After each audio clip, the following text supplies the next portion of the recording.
Hey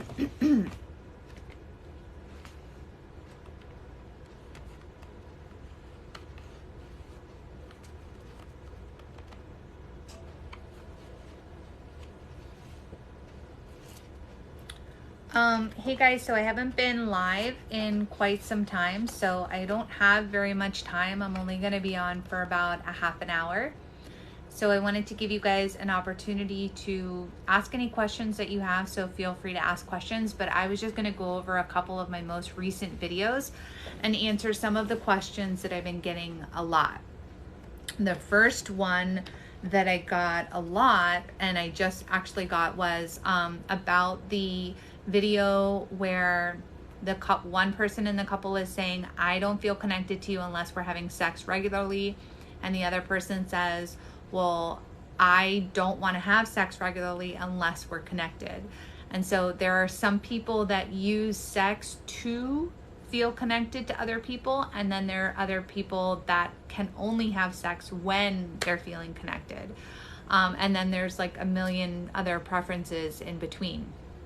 And so this video was talking about, well, what do you do when you are in a relationship with someone who has, a different style? How do you bring this up?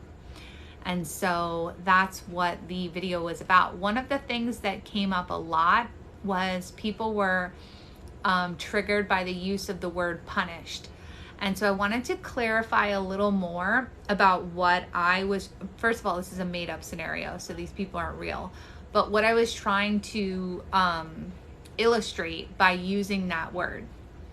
Okay, so if one person doesn't feel connected unless they're having sex regularly, and the other person, I'm going to draw this, and the other person only feels connected when they're having sex regularly, and they start like competing over those needs. As soon as you start fighting with your partner and competing over whose needs are going to get met, then you're in an adversarial dynamic with them, right? So you're against them. You guys are both fighting for something different. And so like this person is over here. I wish I had different colors, but I only have purple.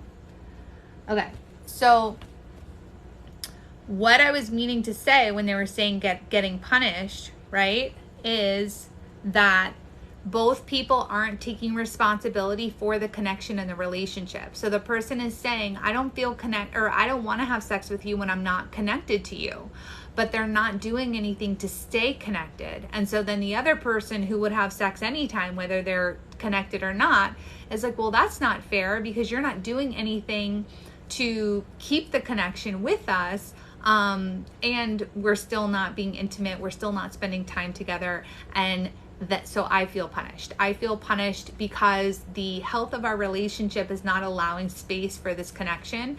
And now it feels like it's on me to fix, change, do, modify. And so that's what that kind of meant. Does anybody have any questions about that so far? Do you guys even know what I'm talking about? Okay, perfect. All right, so yeah, that's what I kind of wanted to clarify about the sex video. There's a big conversation going on about that right now. There's also a big conversation right now going on about like emotional intelligence. I just saw, she's a huge creator. I don't remember her name right now, but I follow her, and she just posted a video talking about, go ahead, ask your questions. Don't interrupt me anytime. She just posted a video about how men need to increase their, basically she was commenting on this study or this thing that's being talked about, how men are reporting high levels of loneliness. And the video she was referencing said that men aren't having sex, they're lonely, and she was saying that the reason men aren't having sex is the same reason that they're lonely, and it's because they have low emotional intelligence and they're angry, and that they need to go and work on their emotional intelligence, and then these things, they won't be as lonely. Totally agree. The thing that I don't agree with, and that I think is kind of like happening a lot on TikTok right now, and just like in general in this conversation, is that it's all being pinned on men. So I'm a therapist, and there are a lot of emotionally immature women. I mean, like, all of the women that I see need help with emotional intelligence. So this conversation is being like centered around men need to change, which I think, like, yes, we all need to change, but I don't think it's like just them. And so, hold on a second. So I just wanted to bring kind of like some awareness to that, because my page is about like, I use the hashtag self-awareness journey and healing process a lot, because that's kind of what I am. Guys do not process emotions the same way women do. A man will never process like women do. I don't think it's a matter of like, yes, I agree that there are differences between men and women, but I also think that men are conditioned to not value emotions, or not be, oh, hi, Chloe. To not have the space to express them. Sorry guys, I'm reading questions. So a lot of people's emotions get stuck if they don't process. I actually had a situation this morning where I was driving to work. I was driving to the office, and a song came on that I recognized, and I kind of started singing it, and I looked down to see what the year was, and it was like 1976. And I was like a little bit surprised that I knew the song. I was like, oh, like, and it started to make me feel nostalgic. And I was just kind of like sitting there listening to the song, and I started to cry. And immediately, like, I had thoughts like, I shouldn't be crying. I'm almost to the office. What are you doing? Why is this song making you cry? And it was a resistance, or an immediate like stop energy towards the tears. And I sat at the light for a few minutes, and I was like, no, like, I'm going through a lot. I'm going through my own healing journey, and I'm going to be really sensitive to things that are nostalgic, because as an anxious person, I'm constantly like looking back, I look at the past with rose-colored glasses. Like, my childhood was I don't know, it's hard for me to explain. So I get really nostalgic sometimes about like things about my childhood. And so I wanted to like cry or just sit with that for a few minutes, but these thoughts were telling me that I shouldn't.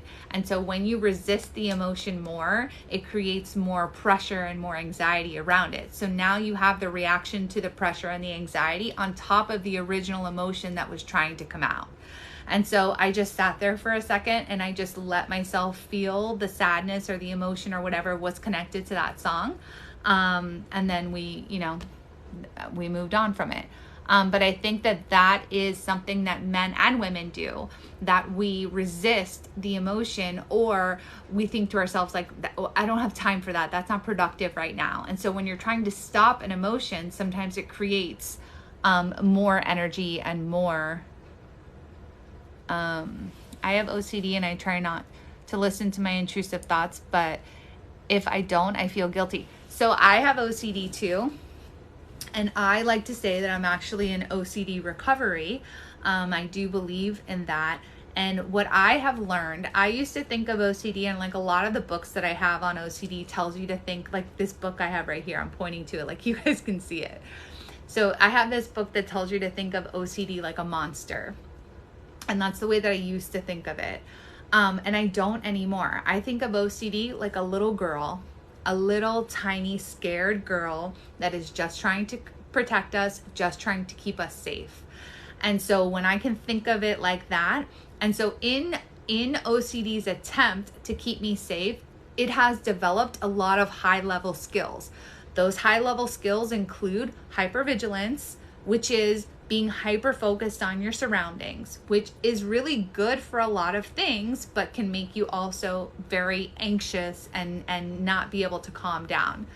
But when I start thinking of it as a little girl, or a little energy that just is trying to protect, then it's taken a lot of practice and a lot of therapy. But I can then just let the intrusive thoughts fade or just pass.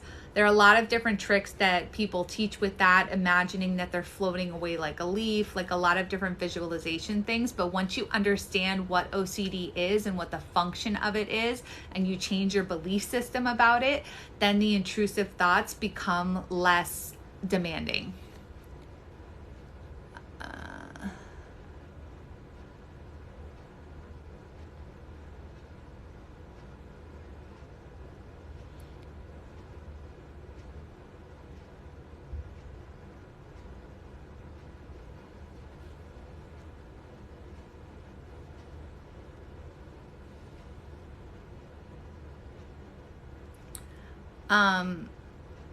So it is real because you're experiencing it.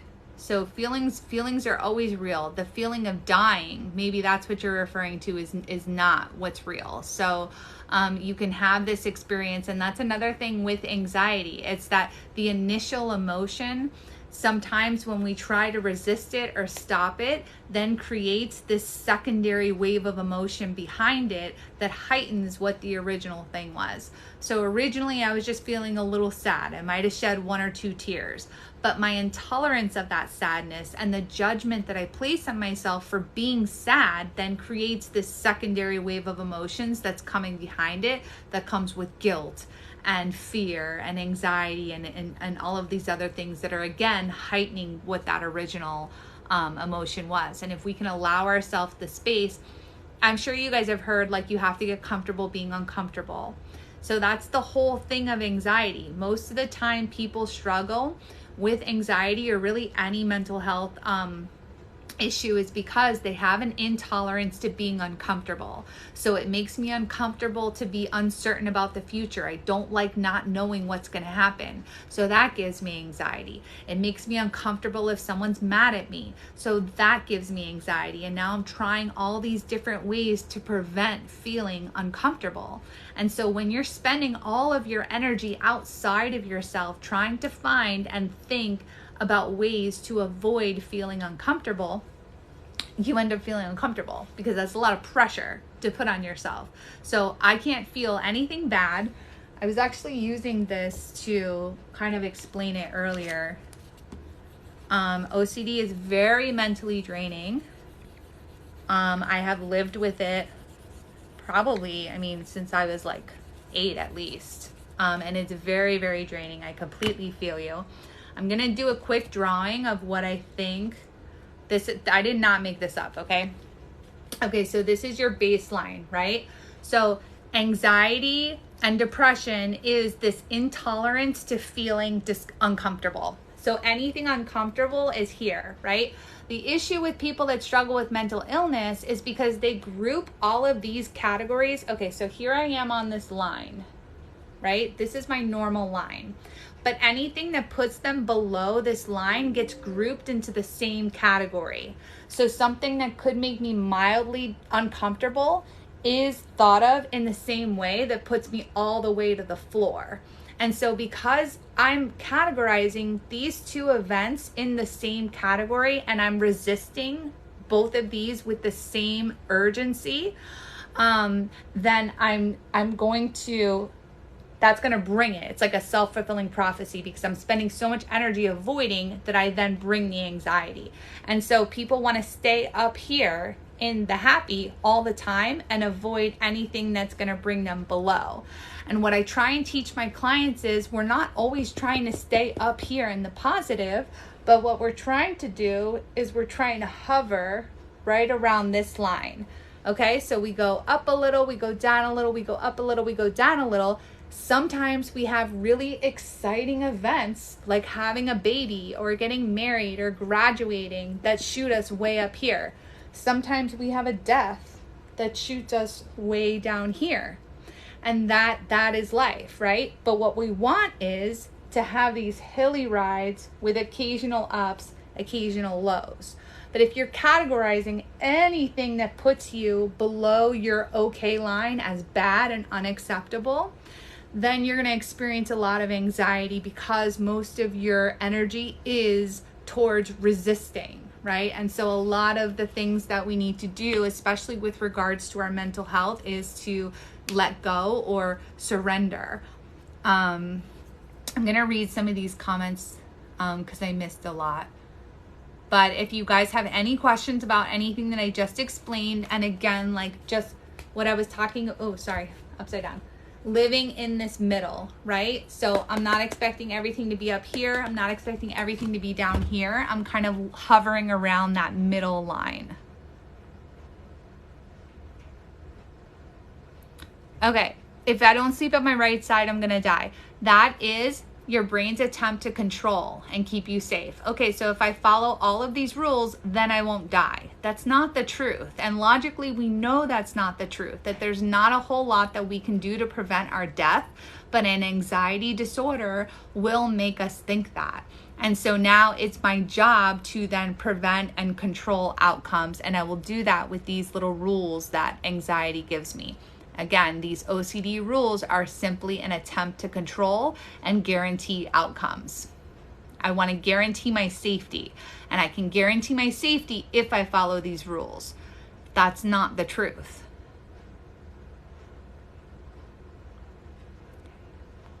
Yep, in a certain amount of time. They're all different types of games, and it's so funny because with OCD, the games and the rules will always, always, always change. And so you'll start to realize, and that's how you can sometimes challenge it, because the rules never stay the same.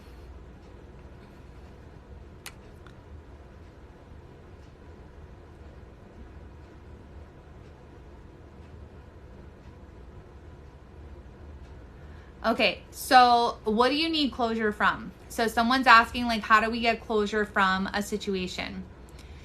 Yes, let me go back. Yes, this is the window of tolerance that I'm talking about. So like, okay, this is where you want to hover. So like, I know there's a lot of lines, but like, I wish I had a red. So see these like thick lines here, and the thick, this is the window of tolerance, right? So if you go way under here or way above here, you're going to be in fight or flight. The difference between generalized anxiety and OCD. So generalized anxiety is this pervasive, okay, I need to do another thing. So the comments that I get a lot on my page are very worried, and like a lot of times I'll get comments where it's like, God, lady, you didn't have to call me out like that, or like, oh, great, another thing that I have wrong with me. And I think that what people don't understand is most of the time with mental health, there are a million theories to describe the same thing. We don't know a lot about the brain, and we don't know like a lot about the human condition. So there are a lot of different theories that just explain different parts of it, and a lot of them are the same thing or overlapping. So everybody has anxiety, okay? And so anxiety is the thing that warns us of danger. So anxiety is the thing that tells us like, hey, you better look both ways before you cross the street, or else you're gonna get hit by a car. Now, that is anxiety. We need that. Everybody has it. It becomes a disorder, right? An anxiety disorder when the anxiety isn't functioning properly. So the anxiety, if you think of it, the anxiety as a person, the anxiety is a guard or a person. They have a very important role in your body and in your life, right? And so it's only a disorder when your guard is on like overtime, right? And so you have not asked your guard to stay late. You haven't asked him to do anything extra, and yet he is. You even asked him to go home and like take vacation, and he's not. And so that's when it becomes a disorder. And so you have this umbrella of anxiety disorders, right? And under that fall all different types.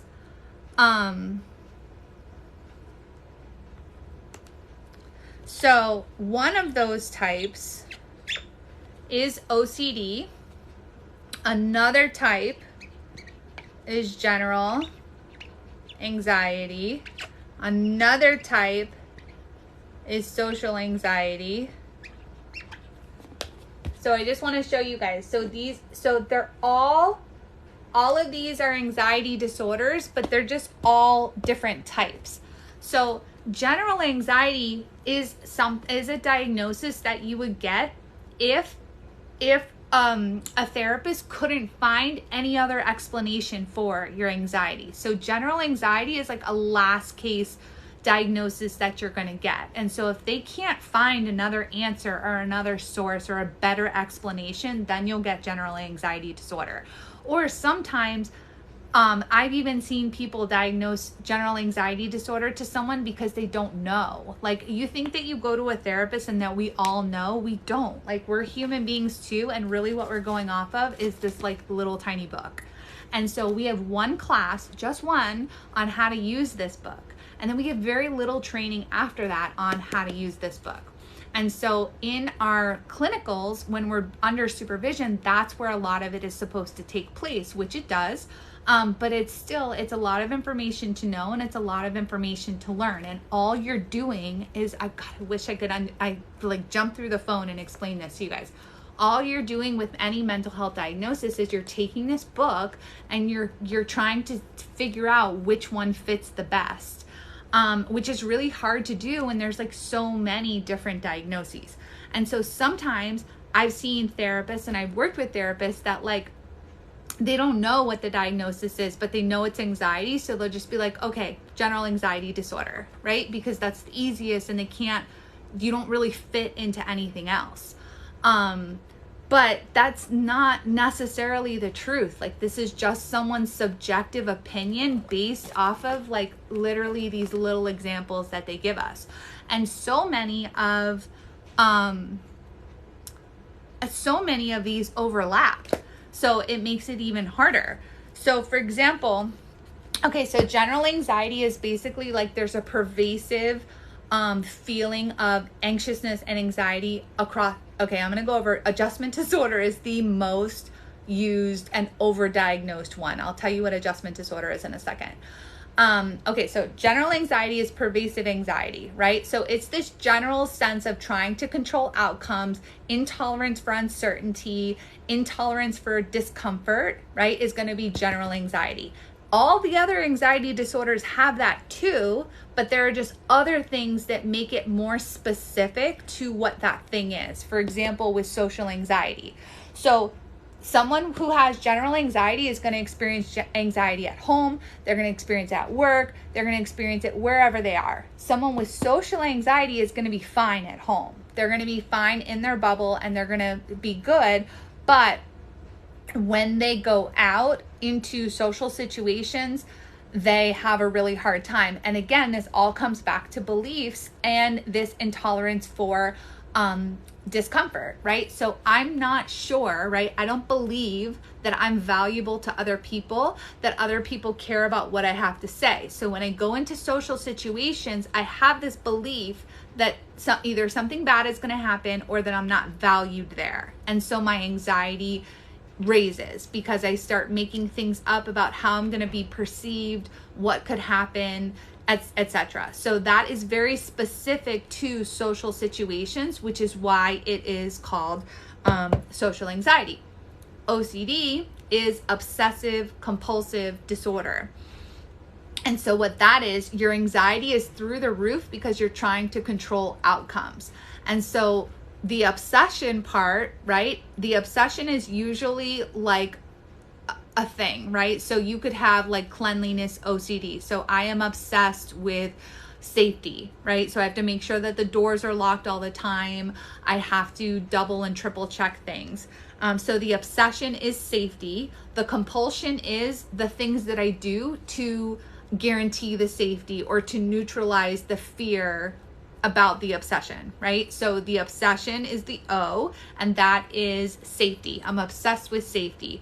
The compulsion is what I do to guarantee my safety. So because I'm obsessed with safety, I do this compulsion to neutralize that, right? So I will check the door, 5 or 6 times, or I'll count. And so if I count to 5, then that neutralizes the fear thought or the obsession that's happening.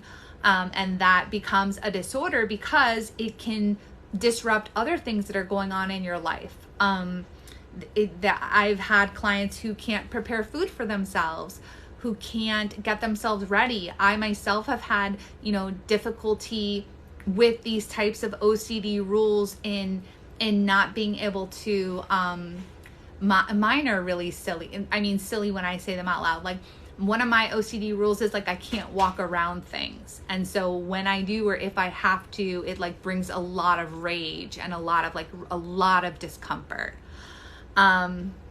So those are just kind of like the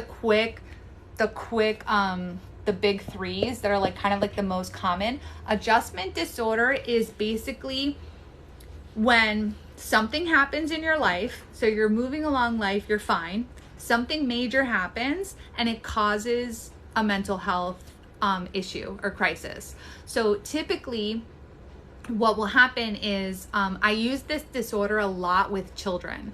So I used to work in case management, and yes, I get mad when I have to walk around things. So like, say there's a path, there's like a straight path. In my mind, there's supposed to be a straight path. So like, if I want to walk from one side of my house to the other side of my house, and like my husband puts his shoes like pointing in the direction of my walkway, like in my brain, like, because I have to like change my direction to walk around them. Oh, it's okay. It's okay. Yes, I do actually. All right. That's okay. Thank you. Thank you so much.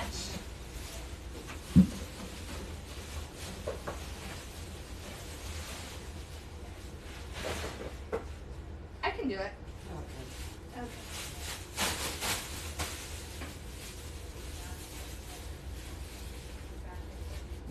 Thank you so much.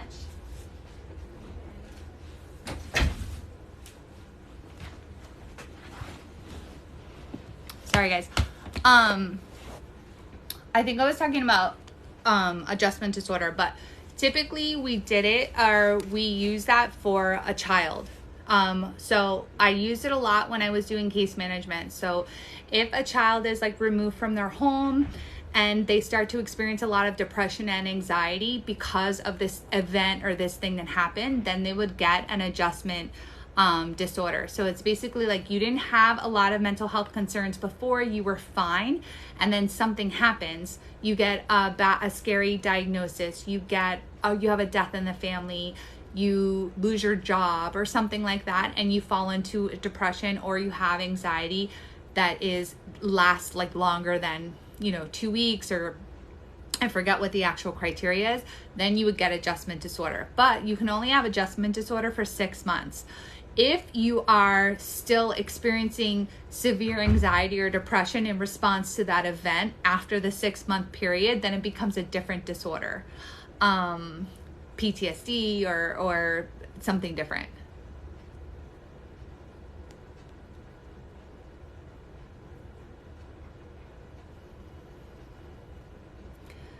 Okay, so if you're suffering from PTSD from having experienced negative events, then it is most likely that you are re-experiencing them, or your body and your brain believes that they are re-experiencing them. So if you're still reliving that time when the trauma occurred, even if it's up here, you're going to still experience the PTSD symptoms.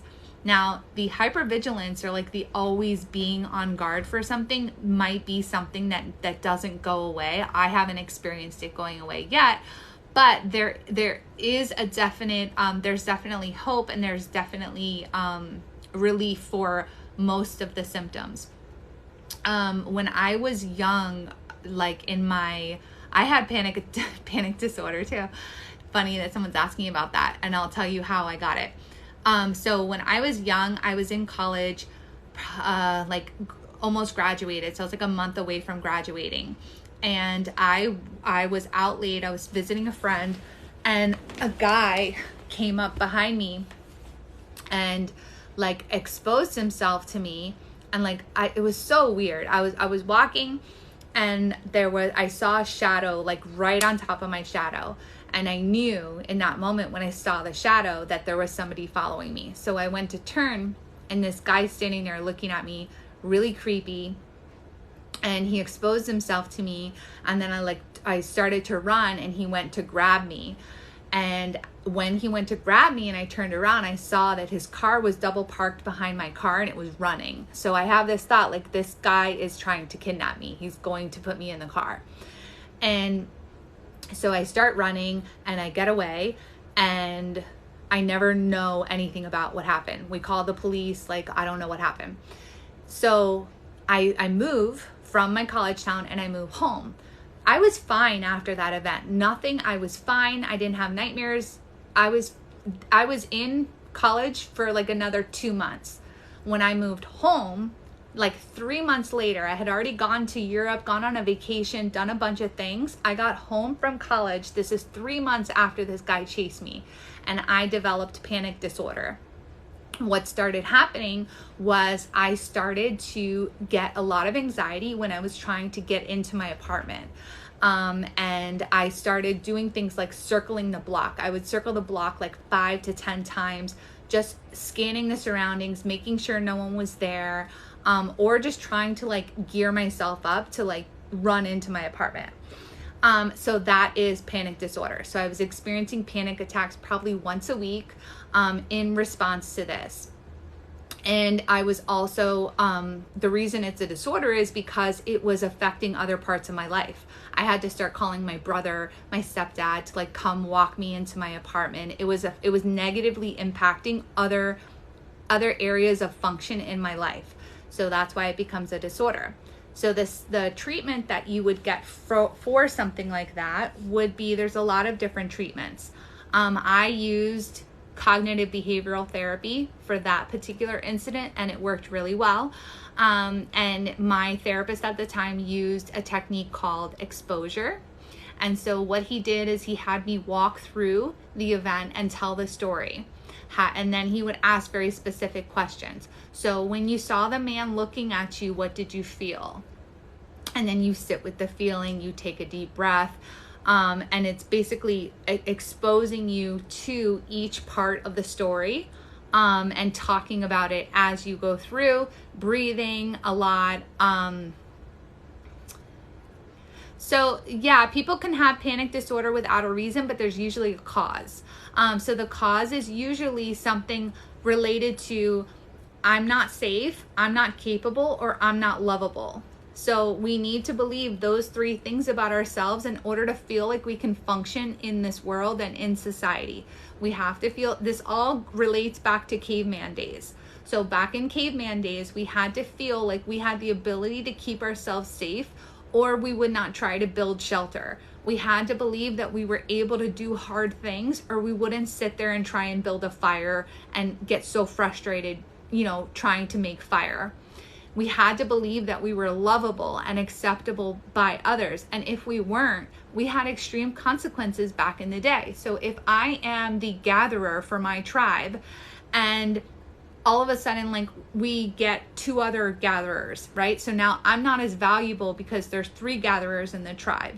Now the 2 other gatherers start talking shit about me, and they convince the whole tribe that like I'm weird or something. And now they kick me out of the tribe. Now I'm by myself, and my chances of survival go way, way down. So we still have that need to be desirable and to be liked by other people because it connects to our survival.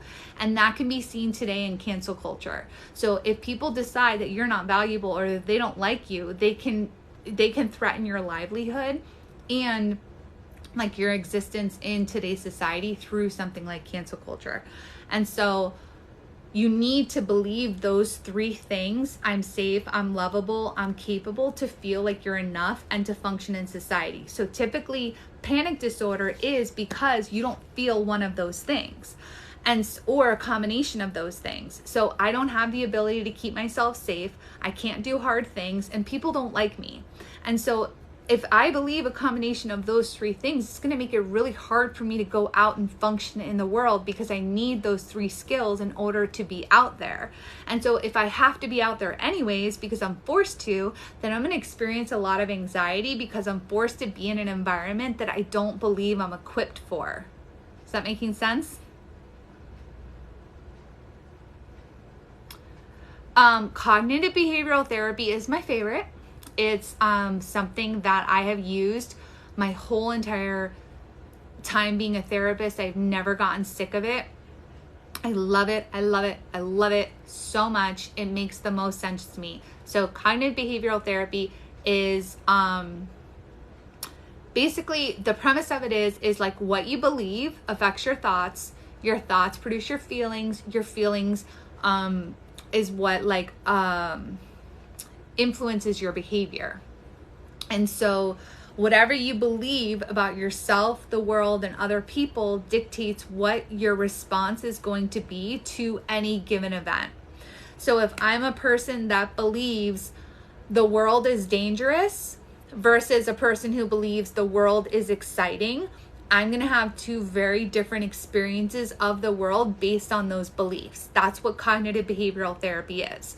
And so when you're teaching cognitive behavioral therapy, you teach that whole thing, right? And so you might ask questions like, well, the main questions that you would ask are like, is that true? So you're getting people to put distance between what their automatic thoughts are and reality. I have to go soon, so I'm trying to answer as many questions as I can. And I'm also making notes about some of the questions that I haven't been able to answer so that I can make videos on them. Okay, so basically the OCD thoughts and the voice isn't real. So like it is real because you're experiencing it, but they might not be true, right? So if OCD is telling you, hey, you need to flick that light off 10 times or you can't walk through the door, or like you just have this feeling that you can't, that's the part that's not true. That's the part that you challenge. And you can challenge it in a lot of different ways. You know, you can mess with it. You can say like, okay, OCD wants me to click the light on and off 3 times. I'm going to do it twice. And so you just kind of mess with it that way so that you can convince yourself and start building up a catalog of experiences that tell you that, okay, I did the thing that OCD didn't want me to do and nothing happened. So you're basically proving that it's a lie. Okay. How do you not take it hard when a client feels that they don't click with you?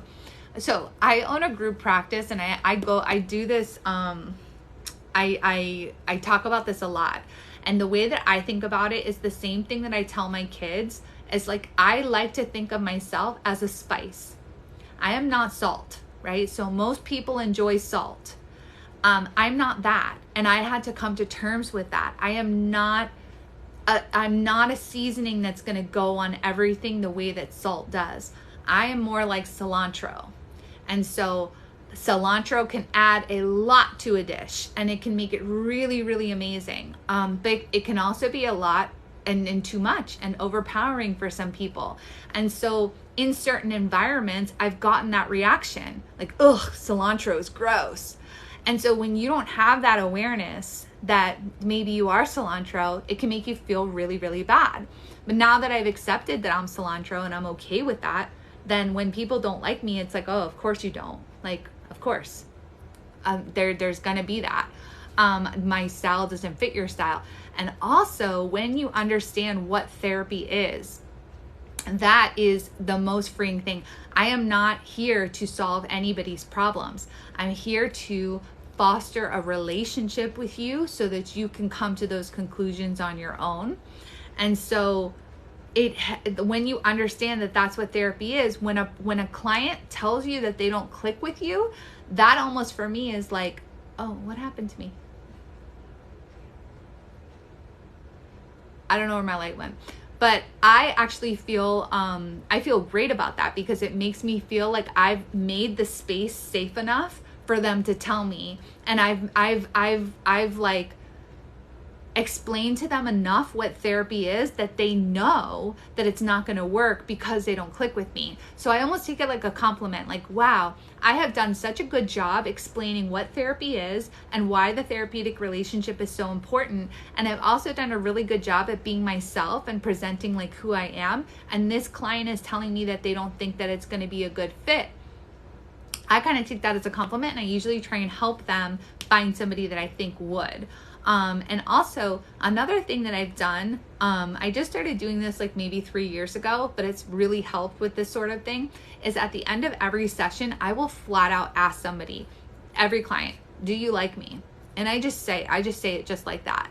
And I'm doing that for a couple of different reasons. I'm showing them that it's okay to be honest. It's okay if you didn't like me, and that it's okay to like be okay that people don't like you. Because if I'm asking, I'm fully expecting that some people are going to say no.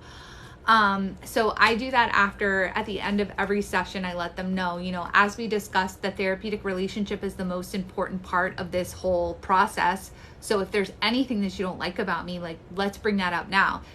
My voice, am I too direct? And, is it our personalities? Do you want to work with a male? Do you want to work with someone younger? So there are a lot of different things that you can do and kind of ask to help fit them with someone that's going to work better with them. Okay, I'm leaving. I'm going to get off in 5 minutes. So I'm just going to read the rest of these questions and write down what I can answer.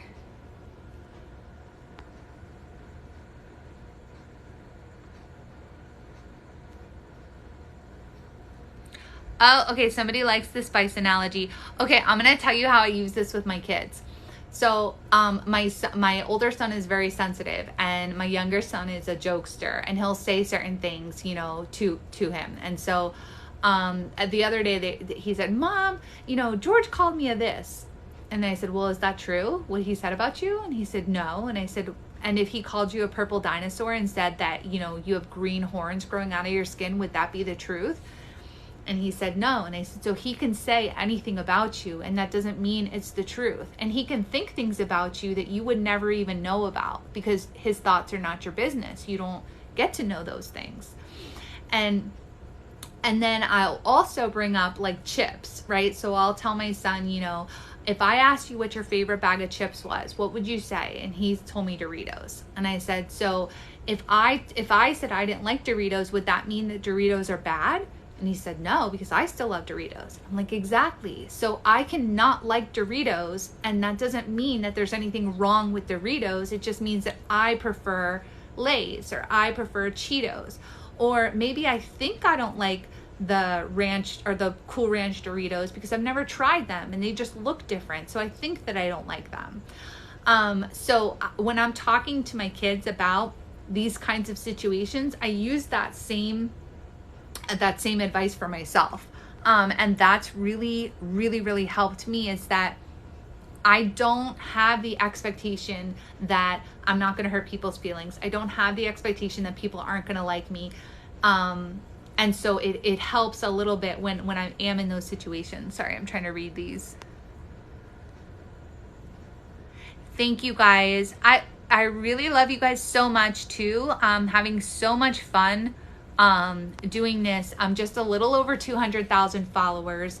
So I appreciate all of you guys being here.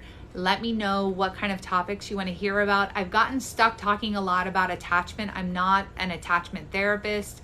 I guess I explain it really well. So I get a lot of questions on attachment. So you'll see a lot of my videos have to do with that. And then also, because a lot of my work is in couples therapy, attachment theory kind of applies there. But I see couples, individuals, and sometimes families. I do CBT, which is the cognitive behavioral therapy. I do EMDR, which I'll do another live on, using bilateral stimulation, which is so fascinating. We'll talk about this another time. And then I also do Gottman method couples therapy, which is amazing, not only for couples, but I use the Gottman method in all my relationships, because it's got a lot of good tips on communication, boundaries, repairing fights and arguments, and repairing the relationship when you guys damage it. So those are the things that I like to talk about. If I stuck to kind of like one topic, I'm sure I would grow a lot faster, but there's so many different things that I like to talk about. So I promise to get on live and do more of these things, because then we can kind of jump from topic to topic, and then I can get your questions and, make more series on those topics. I'll just answer. I would love to join a live when I'm doing, okay, so I will announce when I'm doing lives on attachment. I know you guys love the attachment stuff. I'm also going to do a workshop on attachment, and I'm going to combine attachment with Gottman. I'm doing that in January if anybody wants to join. Actually, really quick with whoever's on here, what would you guys pay for an online workshop like that for 2 hours? If I did Gottman mixed with attachment, what do you think that should cost? Okay, so we want to hear more about attachment. We want to hear about, you can't convince traumatized people to seek. I don't think that you can convince. You can encourage, and what I always suggest is that you try and entice somebody awake instead of pouring water on their face. I'll have to do a video on that. So how to help someone get in therapy. Okay, Gottman is spelled Gottman. Gottman. The difference between CBT and DBT like puts in more of the feelings, and like more of like the emotional, like emotional regulation part of it. So I really, really like that. DBT is amazing for people that struggle with, oh my God, borderline. So a lot of my borderline clients have really, really done well with DBT. And then I think one of my favorite therapists is on here. Hold on a second. Where are you? Yeah. Dr. T, the therapist. I don't know your real name, but I just started following you, and I really, really, really enjoy your videos. I don't know your real name, but I want to be your friend. Have you done videos on reconciling after infidelity? Yes. Or when different parenting approaches? Yes. Yes. These are my favorites. Okay, I'm going to write this down. Okay, so reconciling after infidelity is actually one of my favorites. And I love that topic because a lot of people have very black and white thinking when it comes to cheating. Oh, they cheated, I'm out. And there's actually a 24-step cascade of events and things that happen to the relationship prior to cheating, which is really interesting, but it triggers a lot of people that have been cheated on. So I will do the 24-step cascade on that as well. And then also you're asking difference in values and parenting. And if you ever want to go live together, I would love to go live with you. I love your content. I think you do a really good job of explaining. And also I really like the way you use the trends because I feel like it's super engaging. Okay. Okay, yeah.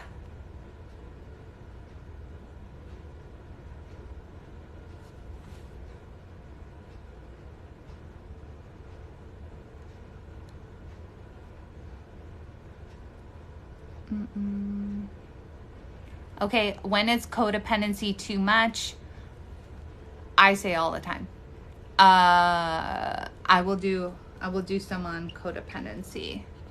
Codependency can put a lot of pressure, and codependency is like a pressure cooker for the relationship, and I will go into that. EMDR. Okay. All right, so I got my questions. I have like 10 different topics that I will be making videos on in the next few days regarding the questions that you guys asked. Thank you guys so much for engaging with me and being with me tonight. And I am going to try and go live at least once a week, and would love to invite other therapists, and we could have like kind of a panel. So keep following along. I love you guys. I will see you again another day. Bye.